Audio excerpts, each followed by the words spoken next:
ಶಿವಪ್ರಸಾದ್,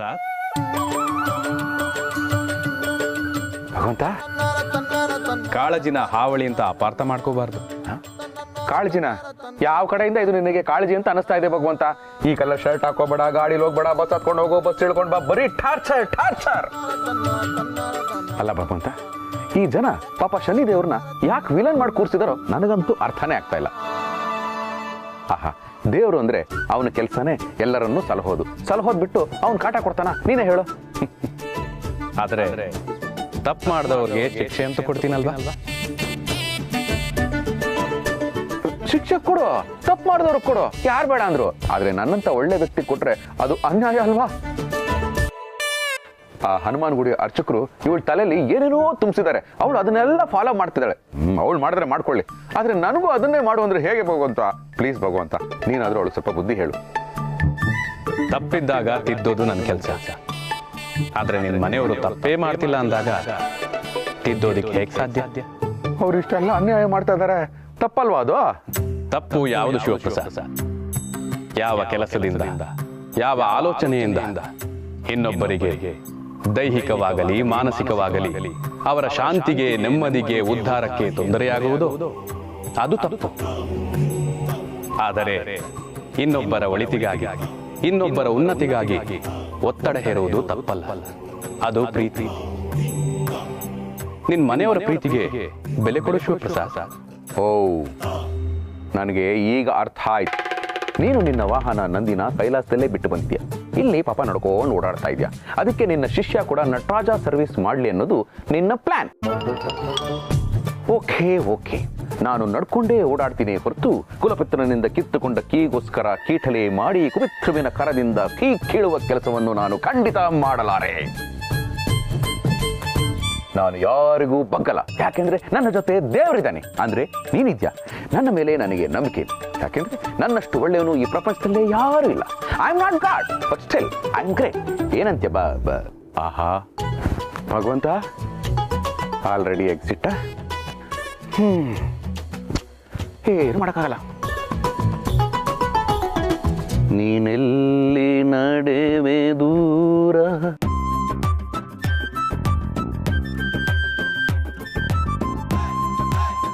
ನಮ್ಮಪ್ಪನ್ನ ನಾನು ಪಾಲಕ ಅಂತ ಅನ್ಕೊಂಡಿದ್ದೆ. ಕೀ ಕಿತ್ಕೊಳ್ಳೋ ಕಿರಾತಕ ಅಂತ ಇವತ್ತು ಗೊತ್ತಾಯ್ತು. ಕೀ ಕಿತ್ತುಕೊಂಡರೇನು, ಗಾಡಿ ಕಿತ್ತುಕೊಂಡರೇನು? ರಸ್ತೆಯಲ್ಲಿ ಸಾವಿರಾರು ಗಾಡಿಗಳು ಓಡಾಡುತ್ತಿರುತ್ತವೆ, ಅವುಗಳನ್ನು ಡ್ರಾಪ್ ಕೇಳುತ್ತೇನೆ, ನಾನು ಆಫೀಸ್ಗೆ ಹೋಗುತ್ತೇನೆ.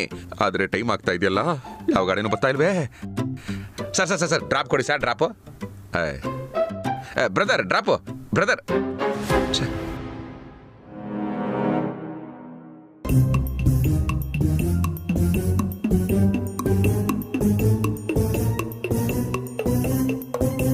ಹಲೋ ರೀ ಮೇಡಮ್, ಸೀರೆ ಸಿಗಾಕೊಂಡಿದ್ದೆ.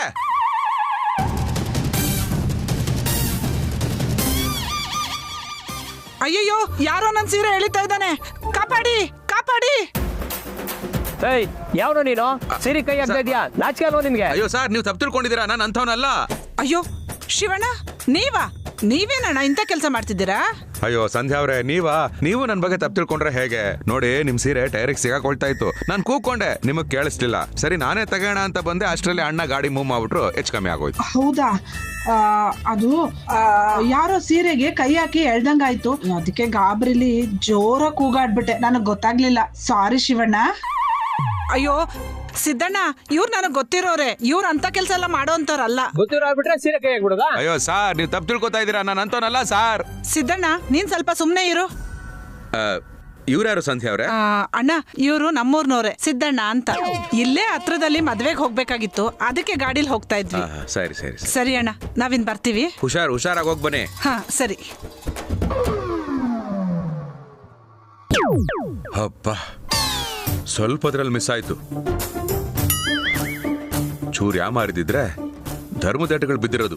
ಅಯ್ಯೋ, ಇವತ್ತು ನಾನು ಆಫೀಸ್ಗೆ ನಡ್ಕೊಂಡೇ ಹೋಗ್ಬೇಕು ಅಂತ ನನ್ನ ಕಾಲಲ್ಲಿ ಬರ್ದಿದ್ರೆ ಯಾರ ಕೈಲೂ ತಪ್ಸಕ್ಕಾಗಲ್ಲ, ಎಲ್ಲ ಕಾಲ.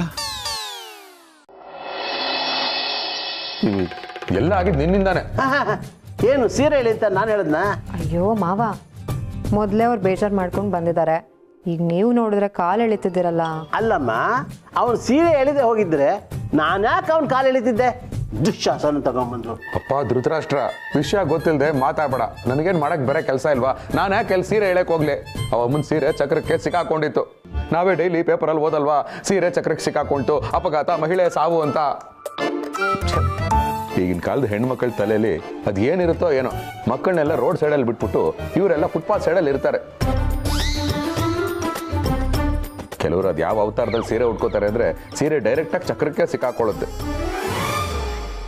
ಇನ್ನು ಕೆಲವರು ಆ ವೇಲ್ ಹಾಕೋತಾರೆ, ಅದೊಳ್ಳೆ ಆತ್ಮಬಂಧನ ಪಿಕ್ಚರಲ್ಲಿ ಬರೋ ದೆವ್ವಗಳ ಥರ ಅವ್ರಿವ್ರ ಮೇಲೆಲ್ಲ ಹರಾಡ್ತಿರುತ್ತೆ. ಇದೆಲ್ಲ ಸಂಸಾರ ನಿಯಮಕ್ಕೆ ಅಡ್ಡಿ ಆಗುತ್ತೆ ಅನ್ನೋ ಒಂದೇ ಒಂದು ಕಾರಣದಿಂದ ಮನುಕುಲದ ರಕ್ಷಣೆಗಾಗಿ ನಾಗರಿಕ ಸಮಾಜದ ಸತ್ಪ್ರಜೆಯಾಗಿ ಚಕ್ರಕ್ಕೆ ಸಿಕ್ಕಾಕೊಳ್ತಾ ಇದ್ದ ಸೀರೆನ ಎತ್ತಿ ಕೊಡಕ್ಕೆ ಅಂತ ಹೋದೆ. ಅಯ್ಯಯ್ಯೋ, ಯಾರೋ ನನ್ ಸೀರೆ ಎಳಿತಾ ಇದ್ದಾನೆ. ನನ್ನ ಹಣೆ ಬರ. ಅದೇ ಟೈಮ್ಗೆ ಅವ್ನ ಆಕ್ಸಿಲೇಟರ್ ಕೊಟ್ಟ, ಗಾಡಿ ಮುಂದಕ್ಕೆ ಹೋಯ್ತು, ಸೀರೆ ಕೈಯಲ್ಲೇ ಉಳ್ಕೊಂಡ್ಬಿಡ್ತು. ಇಷ್ಟೇ ಕಣಪ್ಪ, ಇಷ್ಟೇ ನಡೆದಿದ್ದು. ಅಪ್ಪ ಸದ್ಯ ದೇವ್ರು ದೊಡ್ಡವನು. ಸಂಧ್ಯಾ ಅವ್ರಿಗೆ ನಿಮ್ಮ ಬಗ್ಗೆ ಗೊತ್ತಿದ್ದಕ್ಕೆ ವಿಷಯ ಇಷ್ಟರಲ್ಲೇ ಮುಗೀತು. ಇಲ್ಲ ಅಂದಿದ್ರೆ ಆನ್ ಆಗಿರೋ ಟಿವಿಯಿಂದ ಆಫ್ ಆಗಿರೋ ರೇಡಿಯೋವರೆಗೂ ಬರೀ ನಿಮ್ಮ ಸುದ್ದಿನೇ. ಹಾಗೇನಾದ್ರೂ ಆಗಿದ್ರೆ ನಮ್ಮ ಮಕ್ಕಳು ಹೊರಗಡೆ ತಲೆ ಎತ್ಕೊಂಡು ಓಡಾಡಕ್ಕಾಗ್ತಿತ್ತಾ? Mom, this is too much ಯಾ. ಆಕ್ಚುಲಿ ನೀನೇ ಅಕ್ಕಂಗೆ ಹೇಳ್ತಿದ್ದೆ, ಮಕ್ಕಳು ತಲೆ ತಗ್ಸ್ಕೊಂಡೇ ಹೋಗ್ಬೇಕು, ಮಕ್ಕಳು ತಲೆ ತಗ್ಸ್ಕೊಂಡೇ ಬರಬೇಕು ಅಂತ. ಆದ್ರೆ ಈಗ ಮಕ್ಕಳು ತಲೆ ಎತ್ತಿ ನಡಿಬೇಕು ಅಂತಿದ್ಯಾ? ಹೇಗಿದು? ಕಾಮನ್ ಆನ್ಸರ್ ದಿಸ್ ಯಾ. ಸುಮ್ಮನೆ ನಿನಗೂ 2 ಮಕ್ಕಳಾದ್ಮೇಲೆ ಗೊತ್ತಾಗತ್ತೆ. ಕೆಲವೊಂದು ಪ್ರಶ್ನೆ ಅರ್ಥ ಆಗದೆ ಇದ್ರೂ ಒಪ್ಕೋಬೇಕು. ಕೆಲವೊಂದು ಅರ್ಥ ಆಗದೆ ಇದ್ರೂ ಅದನ್ನು ಪಾಲಿಸಬೇಕು. ಆಗ್ಲೇ ಒಳ್ಳೇದು. ಇಲ್ದಿದ್ರೆ ನೀನು ನಿಮ್ಮ ಅಪ್ಪನ ಥರನೇ ಆಗ್ಬಿಡ್ತೀಯ. ನಾ ಬಡ್ಕೊಂಡೆ, ನಿನಗೆ ಶನಿ ವಕ್ರ ದೃಷ್ಟಿ ಬಿದ್ದಿದ್ದೆ ಕಣೋ, ಕಪ್ಪು ಬಟ್ಟೆ ಹಾಕೋಬೇಡ ಅಂದೆ. ನನ್ನ ಮಾತು ಎಲ್ಲಿ ಕೇಳ್ತೀಯ? ನೀನು ಏನಾಗುತ್ತೆ ಕಪ್ಪು ಬಟ್ಟೆ ಹಾಕೊಂಡ್ರೆ ಅಂತ ನೀನು ಹಠ ಮಾಡ್ಕೊಂಡು ಕಪ್ಪು ಬಟ್ಟೆ ಹಾಕೊಂಡೆ. ಪಿತಾಜಿ, I like black. Usually people who like black are mentally very strong. Basically, they are like black pad. You know what? ನೀನು ನನ್ನ ಮಾತು ಕೇಳೋದಿಲ್ಲ. ಅದಕ್ಕೋಸ್ಕರ ನಾನು ಕೂಡಿಟ್ಟ ಹಣದಲ್ಲಿ ಒಂದು ಬೆಳ್ಳಿ ಉಂಗುರ ಮಾಡಿಸಿ ಅದಕ್ಕೆ ನೀಲಿ ಹರಳಾಕ್ಸಿ ವಕ್ರದೃಷ್ಟಿ ಬೆಳೆದರ ಹಾಗೆ ಮಾಡಿದ್ದೀನಿ. ತಗೋ, ಈ ಉಂಗುರ ಹಾಕೋ. ಭಗವಂತ ಒಳ್ಳೇದು ಮಾಡ್ತಾನೆ. ಹಠ ಮಾಡಬೇಡ, ತಗ. ನೋಡ್ರಿ, ನಾನು ಇದನ್ನ ಹಾಕೊಳ್ಳಲ್ಲ, ನಾನು ದೇವಸ್ಥಾನಕ್ಕೆ ಹೋಗಲ್ಲ ಅಂತೇನಾದ್ರೂ ಹೇಳಿದ್ರು ನಾವ್ಯಾರು ಸುಮ್ಮನೆ ಇರಲ್ಲ ಅಷ್ಟೇ. Shut up, you nonsense people of Shivakrupa. ನೀವು ಸುಮ್ಮನೆ ಇರಲ್ಲ ಅಂದ್ರೂ ಅಷ್ಟೇ, ಕುಣಿದಾಡಿದ್ರು ಅಷ್ಟೇ, ನಿಮ್ಮ ಮಾತಿಗೆ ನನ್ನ ಸಮ್ಮತಿ ಇಲ್ಲ. ಎಲ್ಲರೂ ಸೇರ್ಕೊಂಡು ದೇವ್ರನ್ನ ವಿಲನ್ ಮಾಡ್ತಾ ಇದ್ದೀರಾ. ಅಲ್ಲ, ದೇವ್ರು ಯಾಕೆ ಮನುಷ್ಯನ ಕಷ್ಟ ಕೊಡ್ತಾನೆ? ನೋಡಿ, ನಾನು ಗಾಡಿ ಓಡಿಸ್ತೀನಿ, ಕಪ್ಪು ಬಣ್ಣನೇ ಹಾಕೊಳ್ತೀನಿ. ಒಳ್ಳೆತನ ಇದ್ರೆ ಒಳ್ಳೇದಾಗುತ್ತೆ ಅನ್ನೋದನ್ನ ಪ್ರೂವ್ ಮಾಡಿ ತೋರಿಸ್ತೀನಿ. ಆಗ ನೀವೇ ಒಪ್ಕೊಳ್ತೀರಾ ಶನಿ ದೇವರು ವಿಲನ್ ಅಲ್ಲ, ಹೀರೋ ಅಂತ. Good bye. ಅಯ್ಯೋ ಅಯ್ಯೋ ಭಗವಂತ, ಭಗವಂತ ಯಾಕಪ್ಪ ಇವನಿಗೆ ಬುದ್ಧಿ ಕೊಟ್ಟೆ? ಕರ್ಮ.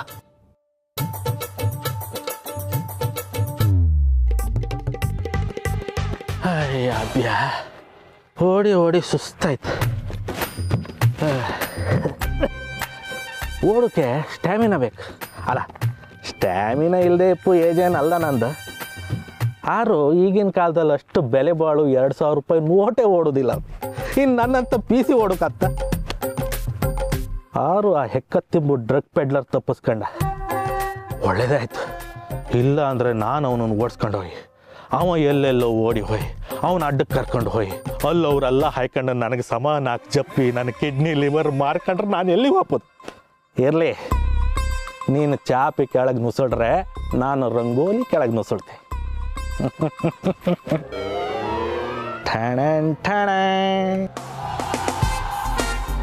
ಇದನ್ನು ರಂಗೋಲಿ ಅನ್ಕೊಂಡ್ರಿ? ಅಲ್ಲ, ಡ್ರಗ್ಸ್. ದೇಶಕ್ಕೆ ಮಾರಕಾಯಿಪು ಈ ಡ್ರಗ್ಸ್ ಮಾರ್ತೀಯ ಹೆಕ್ಕತ್ತಿಂಬನೆ. ನಿನಗೇ ಗೊತ್ತಿಲ್ಲದೆ ನಿನ್ನ ಜೇಬಿಂದ ಇದನ್ನು ನಾನು ಎತ್ತಿದ್ದೆ. ಈಗಲೇ ಹೋಗಿ ಇದನ್ನು ನಮ್ಮ ಸಾಹೇಬ್ರಿಗೆ ತೋರಿಸಿ ಅವ್ರ ಕೈಲಿ ಬೇಷ್ ಅನ್ಸ್ಕೊಂತ. ಅದಕ್ಕೂ ಮುಂಚೆ ಯಾಕೆ ಗಿರ್ಜಮ್ಮನ ಮನೆಗೆ ಹೋಗಿ ಒಂದು ಒಳ್ಳೆ ಚಾ ಕುಡಿಬಾರ್ದು? ಗಿರ್ಜಮ್ಮ. ಗೌರಿ, ಇವ್ರಿಗೆ ನಾನು ಹೇಳೋದೇ ಅರ್ಥ ಆಗ್ತಾ ಇಲ್ಲ ಕಣೆ. 7:30 ಬಂದಿದೆ, ಉಂಗುರ ಹಾಕೊಳ್ಳಿ, ದೃಷ್ಟಿ ಕಡಿಮೆ ಆಗುತ್ತೆ, ಕಷ್ಟ ಕರಗತ್ತೆ ಅಂತ ಎಷ್ಟು ಹೇಳಿದ್ರು ಮದುವೆ ಟೈಮಲ್ಲೂ ಉಂಗುರ ಹಾಕೋತೀವಲ್ಲ ಅದು 7.5 ಅಂತ ತಾನೇ ಅರ್ಥ ಅಂತ ನನ್ನೇ ಕೇಳ್ತಾರೆ. ಏನು ಹೇಳಲಿ ಇವ್ರಿಗೆ? ಅಕ್ಕ, ಬಾವನ್ ಬಗ್ಗೆ ನಿನ್ಗೆ ಗೊತ್ತಲ್ವಾ? ಒತ್ತಾಯ ಮಾಡಿದ್ರೆ ಅಮೃತ ಕೊಟ್ರು ಕುಡಿಯಲ್ಲ, ಅದೇ ಮುದ್ದು ಮಾಡಿ ತಿನ್ಸಿದ್ರೆ ಬೇವಿನ ಸೊಪ್ಪು ಕೊಟ್ರು ತಿನ್ನಿಸ್ಬೋದು ಅಂತ ನೀನೇ ಹೇಳ್ತಿದ್ದೆ. ಹೋಗಿ ನಂಗೆ ನಾಚಿಕೆ ಆಗುತ್ತೆ. ಅಕ್ಕ, ಮುದ್ದು ಮಾಡೋದು ಅಂದ್ರೆ ಪ್ರೀತಿ ಮಾಡೋದು ಅಂತ ಹೇಳಿದ್ದು. ನೀನ್ ಏನೇನೋ ಕಲ್ಪನೆ ಮಾಡ್ಕೋಬೇಡ. ಹಾಗ ಗೌರಿ, ನಾನು ಇವ್ರಿಗೋಸ್ಕರ ಅಂತ ವ್ರತ ಮಾಡ್ತಿದ್ದೀನಿ. ಪುರೋಹಿತರು ಪೂಜೆಗೂ ಮುಂಚೆ ದೇವ್ರ ಮನೇಲಿ ಮನೆ ಹೊರಗಡೆ ಮಂಡ್ಲದ ರಂಗೋಲಿ ಹಾಕು ಅಂತ ಹೇಳಿದ್ದಾರೆ. ಅಯ್ಯೋ, ರಂಗೋಲಿ ಅಂದಾಗ ನೆನಪಾಯ್ತು, ನೀನ್ ರಂಗೋಲಿ ಪುಡಿ ಬೇಕು ಅಂದಿದ್ದೆ ಅಲ್ವಾ? ನಮ್ಮ ಮನೆಯವ್ರಿಗೆ ಹೇಳಿದ್ದೀನಿ, ಅವ್ರು ತರ್ತಾರೆ. ಅದು ನಮ್ಮನೇಲಿರೋ ರಂಗೋಲಿ ಪುಡಿ ತುಂಬಾ ಒರಟು, ಗಾಳಿಗೆ ಆರೋಗುತ್ತೆ, ಅರ್ಧ ಗಂಟೆನೂ ನಿಲ್ಲಲ್ಲ. ನಿಮ್ಮನೆಗೆ ರಂಗೋಲಿ ಪುಡಿ ನೋಡಿದ್ನಲ್ಲ, ತುಂಬಾ ಚೆನ್ನಾಗಿತ್ತು, ಅದಕ್ಕೆ ಕೇಳಿದೆ. ಓ ಗಿರಿಜಮ್ಮ, ಕಾಶಿ ಅವರೇ ಬನ್ನಿ. ಇವತ್ತೊಂದು ಭಯಂಕರ ಕೇಸ್ ಹಿಡಿದಿದೆ, ಒಳ್ಳೆ ಮೂಡಲ್ಲಿದ್ದೆ, ಅದಕ್ಕೆ ಖಡಕ್ ಚಾ ಮಾಡಿ ತಗೊಬನ್ನಿ ಕಾಂಬ. ಮನೇಲಿ ಕುಡ್ದು ಹೋಗಿದ್ರಿ, ಈಗ ಮತ್ತೆ ಬೇಕಾ? ಸುಮ್ಮನೆ ಇರು ಗೌರಿ, ನೀನು ತಂದೆ. ಎಂತ ನಾ ಕೆಲ್ಸಕ್ಕೆ ಹೊರ್ಕೊಳ್ಳೆ, ನೀನ್ ಹಿಂಗ್ ಉರ್ಸುತ್ತದಾ? ನೀವೇನು ಕೆಲ್ಸಕ್ಕೆ ಹೋಗ್ತೀನಿ ಅಂತ ಹೇಳಿ ಯಾವಾಗ್ಲೂ ಇಲ್ಲಿಗೆ ಬರ್ತೀರಾ? ಅದು ಇದು ಮಾಡೋಕೆ ಹೋಯ್ದಿದೆ, ಇದು ಮಾಡಿ ಅದು ಮಾಡಿ ಇದಾಯ್ತು. ಎಕ್ಸ್ಕ್ಯೂಸ್ ಮೀ, ಫೋನ್ ಬಂತು. ಓಹ್ ಸಾಹೇಬ್ರ, ಹಲೋ ಸರ್, ನಮಸ್ತೆ. ಅದೇ ನಾನು ನಿಮ್ಗೆ ಫೋನ್ ಮಾಡಿದ್ದಿದ್ದೆ, ನಿಮ್ಮದು ನಾಟ್ ರೀಚಬಲ್ ಬರ್ತಿದ್ದಿತ್ತು. ಹೌದಾ ಸರ್? ಅದೇ ಇಂಪಾರ್ಟೆಂಟ್ ಕೇಸ್ ಬಗ್ಗೆ ಮಾತಾಡೋದಿದ್ದಿತ್ತು, ಸ್ವಲ್ಪ ವಿಷಯ ಕಾಂಪ್ಲಿಕೇಟೆಡ್, ಅದಕ್ಕೆ ನಾನೇ ಬಂದು ಡೈರೆಕ್ಟಾಗಿ ಮಾತಾಡ್ತೆ. ಹೌದಾ ಸರ್? ನೀವೇ ಇದೇ ಏರಿಯಾ ಬರ್ತಿದ್ರ್ಯಾ? ಒಳ್ಳೇದಾಯ್ತು, ನಾ ಈಗಲೇ ಬತ್ತೆ. ಆಯ್ತು ಸರ್, ಇಡುದಾ? ಹಾಂ ಗಿರಿಜಮ್ಮ, ನಮ್ಮ ಸಾಹೇಬರು ಬಂದಿರೋ ಅರ್ಜೆಂಟ್ ಕೆಲಸ ಇತ್ತು, ಚಾನ ಗೌರಿಗೆ ಕೊಟ್ಬಿಡಿ. ಹಾಂ ಬತ್ತೆ ಬತ್ತೆ. ಅಲ್ಲ ಅಕ್ಕ, ಇವ್ರು ಯಾವಾಗ್ಲೂ ಹೀಗೇನೆ, ಉಪಯೋಗ ಆಗೋಂಥದ್ದು ಯಾವ ಕೆಲಸನೂ ಮಾಡಲ್ಲ. ನನಗೆ ಕೊಡು. ಅಯ್ಯೋ ಅಕ್ಕ, ಸುಮ್ಮನೆ ಬೈದೆ. ಅಲ್ಲಿ ನೋಡು, ರಂಗೋಲಿ ಪುಡಿ ತಂದು ಅಲ್ಲೇ ಇಟ್ಟೋಗಿದ್ದಾರೆ. ಸ್ಯಾಂಪಲ್ಗೆ ಅಂತ ಸ್ವಲ್ಪ ತಂದಿದ್ದಾರೆ, ನಿನಗಿಷ್ಟ ಆದ್ರೆ ಹೇಳು, 2 kg ತರಕ್ಕೆ ಹೇಳ್ತೀನಿ. ಸರಿ ಪಾಪ, ಸುಮ್ಮನೆ ಅವ್ರನ್ನ ಬೈಕೊಂಡೆ, ನೆನ್ಪು ಮಾಡ್ಕೊಂಡು ತಗೊಂಬಂದಿದ್ದಾರೆ ನೋಡು. ಚೆನ್ನಾಗಿದೆ ಅನ್ಸತ್ತೆ, ನೋಡೋಣ.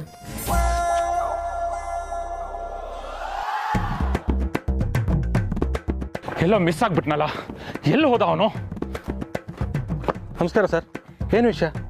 ಯಾರನ್ನೋ ಹುಡುಕ್ತಿದ್ದಂಗಿತ್ತ? ಆ ಇಂಟರ್ನ್ಯಾಷನಲ್ ಡ್ರಗ್ ಪೆಡ್ಲರ್ ಇದ್ನಲ್ರಿ, ಅವನು ಬರೀ ಪೆಡ್ಲರ್ ಅಲ್ಲ, ಅವನೇ ಸಪ್ಲೈಯರ್ ಅಂತ ಗೊತ್ತಾಗಿದೆ.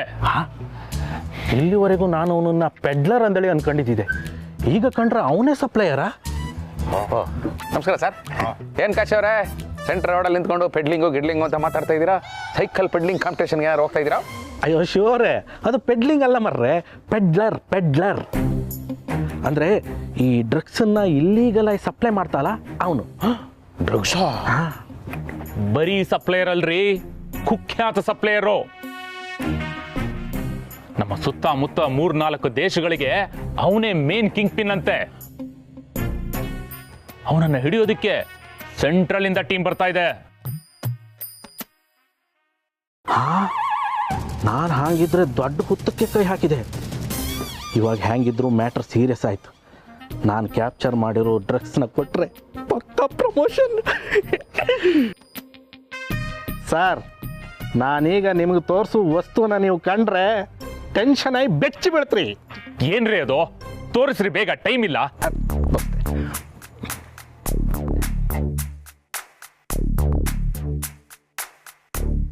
ಬೇಗ ತೋರಿಸ್ರಿ. Excuse me, any helps? ಸುಮ್ಮನೆ ಕಡಿಮೆ ಬರ್ರೆ ರೀ, ತೋರಿಸ್ತೀನಿ ಅಂತ ಹುಡುಕ್ತಾನೆ ಇದ್ದೀರಲ್ರಿ, ಏನ್ರಿ ಹುಡುಕ್ತಾ ಇದ್ದೀರಾ? ಅಯ್ಯೋ, ಕಿಶಿ ಒಳಗೆ ಇದ್ದಿತ್ತಲ್ಲ, ಎಲ್ಲಿ ಹೋಯ್ತು? ಮಧ್ಯ ರೋಡಲ್ಲಿ ಎಲ್ಲರೂ ಬೀಳ್ಸ್ಕಣ್ಣ. ಈಗೆಲ್ಲರೂ ವಿಷಯ ಗೊತ್ತಾರೆ, ಪ್ರಮೋಷನ್ ಅಲ್ಲ ಪಕ್ಕ ಡಿಮೋಷನ್. ಹೆಂಗಾರು ಮಾಡಿ ಮೇಂಟೈನ್ ಮಾಡ್ಕಲ್ಲ, ಎಂತ ಮಾಡೋದು? ಸರ್, ಅದು ನೀವು ತುಂಬ ಟೆನ್ಷನಲ್ಲಿದ್ದೀರಿ ಅಲ್ಲ, ಅದಕ್ಕೆ ನಿಮಗೆ ಫನ್ ಮಾಡಿ ರಿಲ್ಯಾಕ್ಸ್ ಮಾಡುವ ಅಂದ್ರೆ ಹಿಂಗೆ ಮಾಡಿದೆ. ನಿಮ್ ರಿಲ್ಯಾಕ್ಸಿಗೆ ಬೆಂಕಿ ಬಿತ್ತು.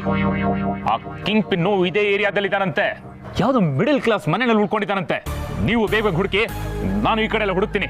ರೀ ಬನ್ರಿ. ಅಯ್ಯಪ್ಪ, ಹೇಳದೇ ಇದ್ದದ್ದೇ ಒಳ್ಳೆದಾಯ್ತು. ಒಂದು ವೇಳೆ ಹೇಳಿದ್ದೀರ ನನ್ನ ಕೆಲಸವೇ ಹೊತ್ತಿದ್ದಿತ್ತು. ಅದರಲ್ಲೂ ನಮ್ಮ ಸಾಹೇಬ್ರು ಶನಿ ಹೆಗಲೇ ಇರ್ದಂಗೆ ಹೆಗಲೇ ಇರ್ತಾರೆ. ರೀ ಕಾಶಿ ಅವರೇ, ಶನಿ ದೇವ್ರ ಬಗ್ಗೆ ನೀವು ಹೀಗೆ ಮಾತಾಡ್ತಿರಲ್ರಿ. ದೇವರು ಯಾರಿಗೂ ಕೆಟ್ಟದ್ದು ಮಾಡಲ್ಲ ರೀ. ಶಿವರೇ, ನೀವು ಸಾಡೆ ಸಾತಿ ಬಗ್ಗೆ ಭಯಂಕರ ಕೇರ್ಲೆಸ್ ಆಗಿರಿ ಅಂದಳಿ ಮನೇಲಿ ಹೇಳ್ತಿದ್ರು. ಅಷ್ಟೆಲ್ಲ ಕೇರ್ಲೆಸ್ ಆಪ್ಕಾಗ ಒಳ್ಳೇದಲ್ಲ.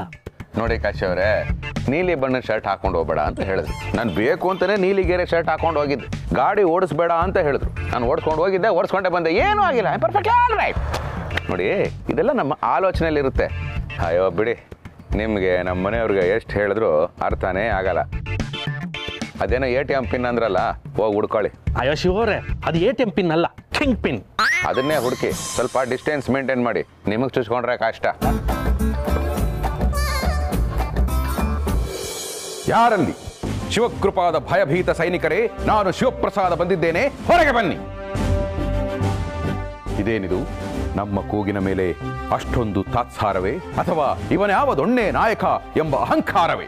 ಶಿವಕೃಪಾದ ಭಯಭೀತ ಸೈನಿಕರೇ, ಮತ್ತೊಮ್ಮೆ ಕೂಗುತ್ತಿದ್ದೇನೆ, ಈ ಕೂಡಲೇ ಹೊರಗೆ ಬನ್ನಿ. ಅತಲ ಬಿತಳ ಸುತಲ ಪಾತಾಳ ತರಸಾತಳ ತಳಾತಳದಲ್ಲಿ ಅಡಗಿದ್ದರೂ ಸರಿ, ನಮ್ಮ ರೂಮಲ್ಲಿ, ಕಿಚನ್ನಲ್ಲಿ, ಮಕ್ಕಳ ರೂಮಲ್ಲಿ ಎಲ್ಲೇ ಅಡಗಿದ್ದರೂ ಸರಿ, ಈ ಕೂಡಲೇ ಹೊರಗೆ ಬರಬೇಕು. ನೀವು ಬರದಿದ್ದರೆ ನಾನೇ ಬರುತ್ತೇನೆ. ಸಿಗಿವೆಂ ಕ್ಷಣದಲ್ಲಿ ಬಂದರೆ ಬಂದರೆ. ಇದು ಸುದಿನ ಬದಗಿತ್ತಪ್ಪಲ್ಲ, ನೋಡಲ್ಲ ನನಗೆ ಸುದಿನ ಬದಗಿತ್ತಪ್ಪಲ್ಲ. ನನ್ನ ಮಗನೇ, ನಿನ್ಗಿನ್ನ ನಾನು ಚೆನ್ನಾಗಿ ಆಡ್ತೀನಿ ಕಣ. ಅದ್ಯಾಕ ಅಷ್ಟು ಜೋರ ಕಿರ್ಚ್ಕತ್ತೀಯ? ನನಗೆ ಇರಿಟೇಷನ್ ಆಗುತ್ತೆ.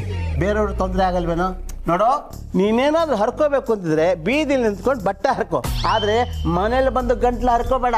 Stop it. ನೀನು ಯಾಕೆ ಹರ್ಕೋ ಅಂತಿದ್ಯಾ ಅಂತ ನನಗೆ ಚೆನ್ನಾಗಿ ಗೊತ್ತು. ಬೆಳಗ್ಗೆ ನಾನು ಆಫೀಸ್ ಹೋಗ್ಬೇಕಾದ್ರೆ, ಮಗನೇ ಈ ಶರ್ಟಲ್ಲೂ ನೀಲಿ ಗೆರೆ ಇದೆ ಕಣು, ದಯವಿಟ್ಟು ಹಾಕೊಂಡು ಹೋಗ್ಬೇಡ ಅಂತ ನೀನು ಹೇಳಿದೆ. ಆದರೂ ನಿನ್ನ ಮಾತು ಕೇಳದೆ ಈ ಶರ್ಟ್ ಹಾಕೊಂಡು ಹೋದ್ನಲ್ಲ ಅಂತ ನಿನಗೆ ಉರಿ. ಅದಕ್ಕೆ ಆಚೆ ಹೋಗಿ ಹರಿ ಅಂತ ನೀನು ಹೇಳ್ತಾ ಇದ್ದ. ಎಲ್ಲಿ ನಿನ್ನ ಸೊಸೆ? ಎಳೆದು ಅವಳನ್ನ. ಎಳೆದು ತರಕ್ಕಾಗಲ್ಲ. ಯಾಕೆ? ಅವಳು ಹಾಲು ತರಕ್ಕೆ ಹೋಗಿದ್ದಾಳೆ. ನಿನಗೆ ಶನಿ ದೃಷ್ಟಿ ಕ್ರೂರವಾಗಿದೆ ಕಣೋ, ಅದಕ್ಕೆ ನೀನು ಹೀಗಾಡ್ತಿದ್ಯಾ.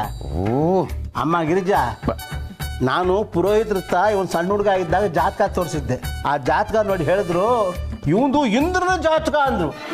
ಆದ್ರೆ ಇವನ್ ನೋಡಿದ್ರೆ ದುರ್ಯೋಧನನ ಜಾತಕ. ಅದಕ್ಕೆ ಎಳೆದುತ್ತಾ ಅಂತಾನೆ. ಮಾವ, ಹಾಗೆಲ್ಲ ಹೇಳ್ಬೇಡಿ. ಇದೆಲ್ಲ ಇವ್ರು ಮಾಡ್ತಿರೋದು ಅನ್ಕೊಂಡ್ರಾ? ಸಾಡೆ ಸಾತಿ ಇದೆಲ್ಲ ಮಾಡಿಸ್ತಿರೋದು. 7.5 ವರ್ಷ ಆದ್ಮೇಲೆ ಇವರು ಟಾಪಲ್ಲಿ ಬರ್ತಾರೆ ಅಂತ ಪುರೋಹಿತರು ಹೇಳಿದ್ದಾರೆ. ಟಾಪಲ್ ಬರ್ತಾನೆ ಅಂತ ಹೇಳೋರ? ಏನು ಇವಳು ಕಿರಾತಕ ಸಾರ, ನಾನು ಗೂಳಿ ನಂದೀಶ. ಏ ಗಿರಿ, ಇವತ್ತು ನಾನು ನೀಲಿ ಉಂಗ್ರಾನು ಹಾಕೊಂಡು ಹೋಗಿರ್ಲಿಲ್ಲ. ನೀವು ಬೇಡ ಬೇಡ ಅಂತ ಹೇಳಿದ್ರು ಈ ನೀಲಿ ಗೆರೆ ಇರೋ ಶರ್ಟ್ನೇ ಹಾಕೊಂಡು ಹೋಗಿದ್ದೆ. ಸ್ಕೂಟ್ರಲ್ಲೇ ಹೋಗಿದ್ದೆ, ಸೇಫ್ ಆಗಿ ಮನೆಗೆ ಬಂದಿದ್ದೀನಿ. ಏನೂ ಸಮಸ್ಯೆ ಆಗ್ಲಿಲ್ಲ. ಈಗಲಾದ್ರೂ ಗೊತ್ತಾಯ್ತಾ? ಇದೆಲ್ಲ ನಿಮ್ಮ ಭ್ರಮೆ. ದೇವ್ರ ಮೇಲೆ ಭಕ್ತಿ ಇರಬೇಕು, ಭಯ ಅಲ್ಲ. ಕಚ್ಬಿಡ್ತೀನಿ ನೋಡು. ನೋಡ್ದೇನಮ್ಮ, ಹಾಳಾಗೋದಕ್ಕೆ ಎಷ್ಟು ಮಾತಾಡ್ಬೇಕು ಅಷ್ಟು ಮಾತಾಡ್ತಿದ್ದಾನೆ. ಮಾವ, ಇದನ್ನೆಲ್ಲ ಇವ್ರು ಮಾತಾಡ್ತಿರೋದು ಅನ್ಕೊಂಡ್ರಾ? ಸಾಡೆ ಸಾತಿ ಮಾತಾಡಿಸ್ತಿರೋದು. 7.5 ವರ್ಷ. ಓ ಗಿರಿ, ಹಾಡಿದ್ದೆ ಹಾಡೋ ಕಿಸ್ಬಾಯ್ ದಾಸ್ ಅಂತ ಹೇಳಿದ್ದೆ ಹೇಳ್ತಾ ಇದೆಯಲ್ಲ ಗಿರಿ. ಅಮ್ಮ, ಇವು ನೋಡ್ತಿದ್ರೆ ವಿಠಲ್ ಮನೆಯಲ್ಲಿ HD ಟಿವಿಲಿ ಕ್ಲಾರಿಟಿಯಾಗಿ ಕಾಣಿಸುತ್ತಲ್ಲ, ಹಾಗೆ ಇವನ್ ಭವಿಷ್ಯನೂ ಹಾಗೆ ಕಾಣಿಸ್ತಾ ಇದೆ. ನನ್ಗೆ ಯಾಕೋ ಇವ್ ನೋಡಿದ್ರೆ ಭಯ ಆಗ್ತಿದೆ. ಅದಕ್ಕೆ ನನ್ಗೆ ಗೊತ್ತಿರೋರೊಬ್ರಿದ್ದಾರೆ, ಅವ್ರನ್ನ ಮನೆ ಕರೆಸಿ ಶನಿದೇವರ ಕತೆ ಓದಿಸ್ಬಿಡೋಣ. ಆ ಭಗವಂತ ಆಗ್ಲಾದ್ರೂ ಒಳ್ಳೇದು ಮಾಡ್ತಾನೆ. ಹಲೋ ಪಿತಾಜಿ, ನಾನು ಶನಿ ಮಹಾತ್ಮನ ಕಥೆಯನ್ನ ಚಿಕ್ಕ ವಯಸ್ಸಲ್ಲೇ ಓದಿದ್ದೀನಿ. ಬಹಳ ಅದ್ಭುತವಾಗಿದೆ. ನಾನು ಒಳ್ಳೇದಾಗ್ಲಿ ಅಂತ ಕಥೆಯನ್ನ ಓದಿಸ್ಬೇಡಿ. ನಮ್ಮ ಸಂಸ್ಕೃತಿ ಎಷ್ಟು ಸಂಪದ್ಭರಿತವಾಗಿದೆ, ನಮ್ಮ ಸನಾತನ ಧರ್ಮ ಏನ್ ಹೇಳುತ್ತೆ ಅಂತ ಎಲ್ಲರಿಗೂ ತಿಳಿಸಿ ಹೇಳೋದಿಕ್ಕೆ ಕಥೆಯನ್ನ ಓದಿಸಿ I will agree. Sade sati ಅನ್ನೋ ಕಾರಣ ಕೊಟ್ರೆ ಐ ಡೋಂಟ್ ಅಗ್ರಿ.